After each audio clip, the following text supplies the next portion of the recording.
عشان يظهر لنا بهذا الشكل. لم أرى منتخب الإمارات بهذا الضعف منذ فترة طويلة، أو هذا الجيل بالتحديد لم أرى بهذا الضعف منذ فترة طويلة.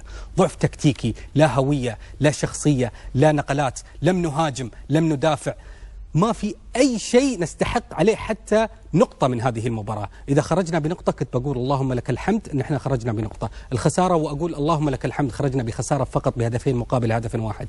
حقيقة تقال أن منتخبنا لم يقدم أي شيء يذكر في هذه المباراة. لا أذكر بأن احنا حددنا مرمى خالد شراحيلي بأي كرة خطيرة باستثناء ضربة الحرة المباشرة اللي سددها أحمد خليل وجاءت بالهدف. عدا ذلك خالد شراحيلي لم يختبر في هذه المباراة. لأول مرة منتخبنا لا يهدد منذ مباراة اليابان. لو تذكرون مباراة اليابان، نعم سجل علي مبخوت سجل الهدف وضيع فرصة. عدا ذلك هذا الأداء ربما يعتبر الأسوأ لمنتخبنا منذ فترة طويلة. هذه وجهة نظر مشجع وليس محلل فني ومقدم لمنتخبنا يشاهدهم منذ فترة طويلة. يجب مراجعة الأمور بالنسبة الفنية لمنتخبنا الوطني. التأهل إلى روسيا 2018 حلم، الحلم لازم نصحى منه، بدأ يتبدد، لأن بندخل في حسابات بالنسبة لهذه المجموعة. حاليا ننتظر تعثر للمنتخب السعودي في المباريات